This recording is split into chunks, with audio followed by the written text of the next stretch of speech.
26 miles from Melbourne, oh come along with me. Down to the Mornington Peninsula and Frankston by the sea. There's fishing, golfing, swimming and the sea breezes do blow as you drive on down the highway to the well-known Sorrento.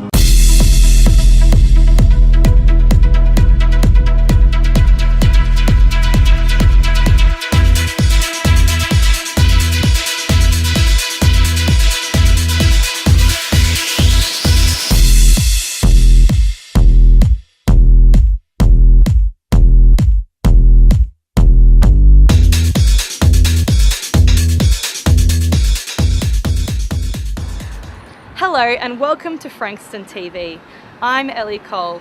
Over the next 5 weeks, I'm going to take you on a journey through our fantastic city as we see some great videos of Frankston uploaded by the people of Frankston.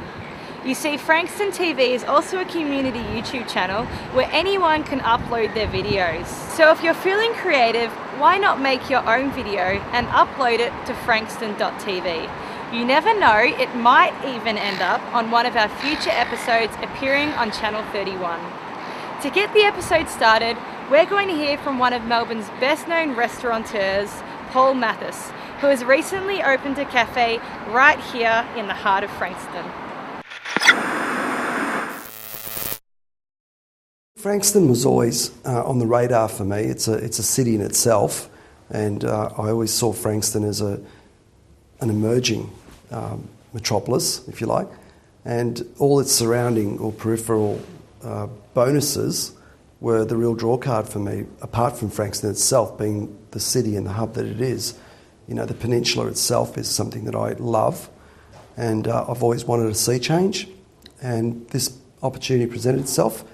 Frankston is a wonderful place today, and becoming more so tomorrow, I'm sure of that. So for those reasons, here I am. Well, I've got two businesses. I've got what is fundamentally a coffee house, of course with food and breakfast and brunch. That's called Coffee Head Plus 2, and that's modelled on my Coffee Head 1, which is in Railway Parade in Camberwell. That particular business was recently named as the best roaster in Melbourne for 2012 at the end of the 2012 awards in the Age Awards, and it is a very bespoke, handmade, quality-driven breakfast and coffee house. The other shop, on the right-hand side, as I've taken two, is called Bar Napoli. Bar Napoli is bar's a little bit of a play on the Italian concept of bar Biffy and bar Naples and bar Greco and all these fantastic well-known bars that have populated the great European cities. So Bar Napoli is a play on the great Italian concept of a pizza bar or pasta bar or coffee bar, and we are all of those things. We are a coffee bar, but we are primarily an eating house that focuses on food that emanates from the city of Naples, where my mother was born. So those places being the capital of pizza and pasta, Bar Napoli was born. So we integrated a really groovy kind of sort of Fellini style feel, where, you know, with the word Bar Napoli has got a kind of a 60s ring to it or style to it. It's an abstract version of the word Bar Napoli, and it's come together really well. It's pizza, pasta, risotto, and it's got a quirky kind of Australian, almost like modern Australian influence to it. Well, Frankston's going to become a place where people who live in the area won't really need to leave too often. It is completely plausible that people that live nearby will never really need to venture into the city as often as they do today, for restaurants, for facilities. You know, I mean, I'm moving to Mount Eliza, and I'm one by one ticking off all the things that I do in Melbourne that require me to go to Melbourne, and that list is getting smaller and smaller. And it's little things like that. It's the constant evolution and upgrade of facilities and amenity that allows people to stay in a region like Frankston, in a city like Frankston, for a much longer time than they ever need to. So the whole idea of travelling on CityLink or on EastLink may not be as relevant if people find that that's a daunting task to get to Melbourne to work. There's jobs here. This was the place that I wanted to be in, and I'm still involved in businesses in Melbourne, so Frankston being a kind of a hub, it's just that much closer as well, so it works for me not only commercially but geographically. So, you know, Frankston's perfect.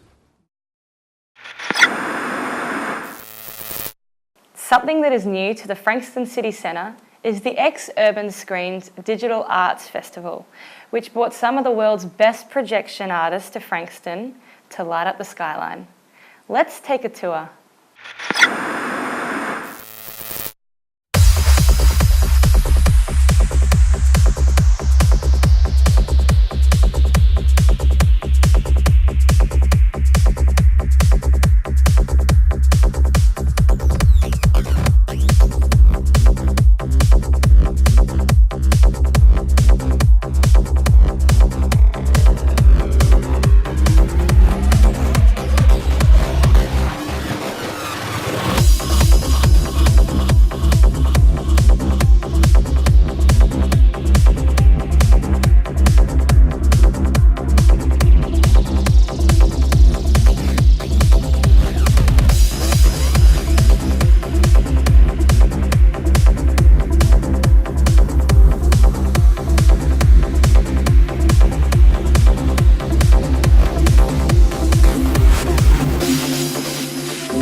Each year, Council holds the Focus on Frankston photography competition.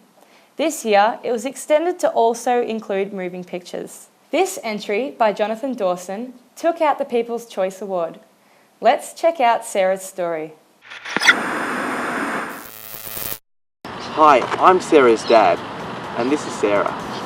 I live in Frankston, and this is a story about my life.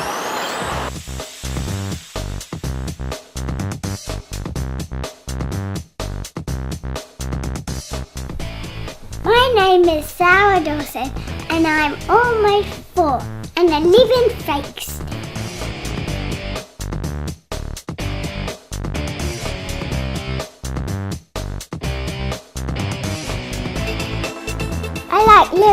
Frankston because the neighbours are nice. And because we moved into my house and I never want to move house. Local park is my favourite. The best thing I like about parks is swimming. I love my tricycle so much. I like to ride off the top of the park. I'm gonna ride down the street. I like the Wizzy Dizzy. I go round. I like local parks because I like doing silly stuff with my dad. I like Castle Park because I like its name because I like princesses and princesses live in castles. One of my favourite places is Frankston TV.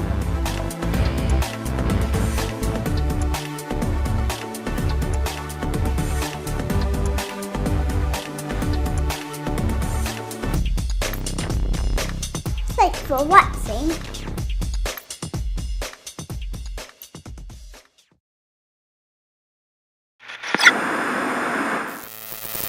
I'm here with local businessman Jim Schaefer. Jim, tell us a little bit about yourself. Thanks, Ellie. My name is Jim Schaefer, as you mentioned. We run a company called the Schaefer Group. We've been in Carrum Downs for the last 5 years, and we help a number of clients across the region with their marketing strategy, from developing their plans through to execution, such as websites, sales training and events. Jim, would you like to tell us about the Frankston and Mornington Peninsula Excellence in Business Awards? I would. The awards are in their 3rd year. The awards are designed to recognise achievement for local businesses. There are a number of categories, including hospitality, professional services, tourism. The Chamber has instigated a program this year on the Alan Richards Awards, whereby we nominate per month over the last 3 or 4 months and the next 2 or 3 people who have excellence in their business in Frankston, and that feeds into the regional awards in the October award ceremony.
Hi, you've got Laurie from the Alibaba Frankston.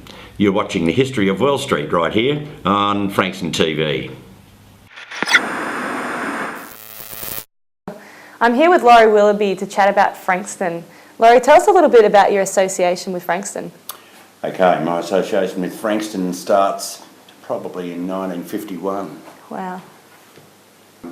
It was quite an easy-going beachside suburb to grow up in. So in the last 60 years, what changes have you noticed in Frankston?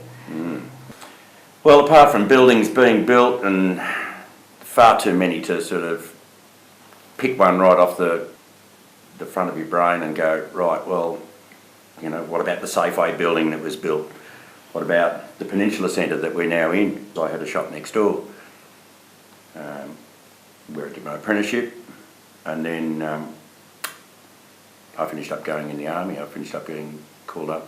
Yeah, came back and ran the shop from 1974 onwards. I've been in business in Frankston. Business in Frankston. So what business did you start off with in Frankston? So it was always just men's. It was always just men's hair design. And now it's the Alibaba, which is in Steeple Place in Frankston. I had a shop here right next door to this centre, which used to be an arcade. It was a hub arcade, and that was a really modern arcade and of shops with a hairdresser and a carpet person and a chemist and a toy shop. I used to cut Graham Kennedy's hair in that shop. He liked it because he could come down and not get absconded by a whole lot of people trying to get his autograph and stuff like that. Had some interesting clients, apart from Graham Kennedy, because if you get Graham Kennedy in the chair and you're cutting his hair and you're looking at him back in the mirror, that was pretty disconcerting for a sort of 18-year-old bloke, you know. Yeah, you wouldn't want to mess his hair up. Yeah, no. But it was also quite funny because he always had a funny look on his face, whether he wanted to or not. He was a good bloke, really good bloke. So was Sir Philip Lynch, used to cut his hair I have no idea for the rest of his life. Sir Philip Lynch was the local politician at the time. He was Minister for the Army and Minister for Immigration. He was I don't know whether he was the Treasurer or not, I can't remember. Very smart man. He could read a full page of foolscap just by running his hand down it, like that. And he'd read documents in the chair when you were cutting his hair, marked secret documents, but he read that fast that you didn't get a chance to read them anyway, because he was such a fast reader. Sneaky look over his shoulder. He actually did a speed reading course, he told me. So what's your favourite thing about owning your shop? About owning my shop? Yeah. Oh, just the people. Former world champion boxer Jonny Famechon is one of Frankston's most famous exports, and he is now a member of the Frankston City Hall of Fame. Let's have a look at this fantastic story about the legend they call Famo. Jonny Famechon successfully defended his world title twice, both against Fighting Harada. He lost the title to former champion Mexican southpaw Vicente Saldivar. That was on May 9, 1970, and Jonny never fought again. His career spanned 67 contests from 1961 to 1970. He lost only 5 times, all by points decision. The boxers who beat him were Royce Bachman, Dion Murphy, Max Murphy, Gilberto Biondi and Saldivar. In return bouts, Famechon reversed all decisions except the one to Saldivar, whom he fought only once. What a pity he did not meet Saldivar again. I'm sure he could have beaten the Mexican. Point on Famo's light blue trunks. They were cut down from his trunks his father, Andre, wore. Now there's one for the books. Very fast boxer, clever boxer, tied up his opponents in close, moved around smartly at long range, scored well with the left hand. If he had a fault, he didn't use his right hand enough. But he was a worthy world champion. I'm Jonny Famechon. Thank you. I'm Barry Michael and I'm a former world boxing champion myself, and I had the pleasure as a young 14-year-old boy of seeing the great Jonny Famechon win the world featherweight title off a legendary boxer in Jose Legra, and Lionel Rose and Jonny Famechon were my inspiration to get into boxing, and this has been a process that's been taking a while, but tonight, June the 19th, 2013, we've got 170 people here at the Frankston RSL, thanks to the local member. He knows that Jonny Famechon is a long-time resident of Frankston, and we want to see Jeff Shaw and the statue committee, Rob McCarthy, myself, and everyone else involved, want to see the statue of Jonny Famechon erected in Frankston in the next 6 to 12 months. And with the support we've been shown here tonight, we are well on the way to achieving our goal. And whoever puts their hand in their pockets very deeply and buys this very limited edition of the two of us with John in the middle will get a full copy of the fight as well, and get a photo with the three of us afterwards. 700 across there, 700, give me 800 somewhere, and 800 anywhere. 800 we have now, I thought so. I was about to put in a bid myself and I'm serious. At 800 now, it's over here, 900 anyway.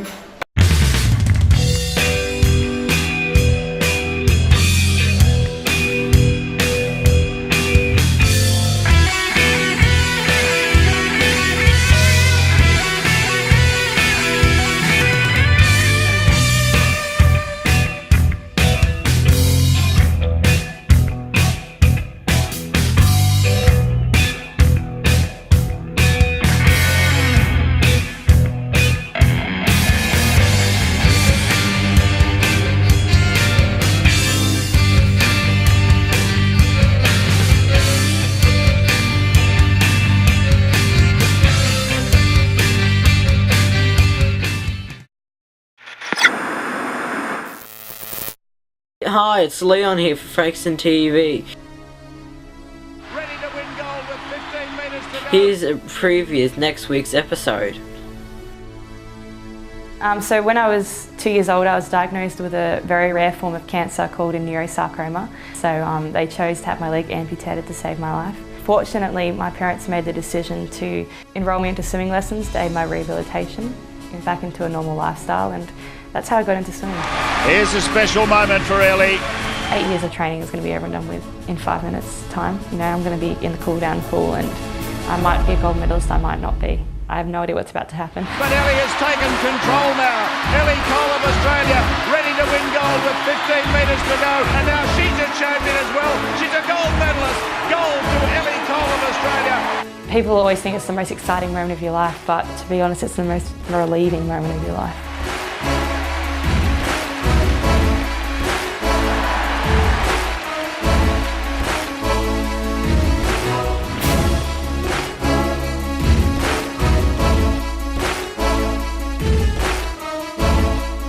I walked up on the medal dais and I looked across at my mum. She got herself so worked up that she had to seek medical attention.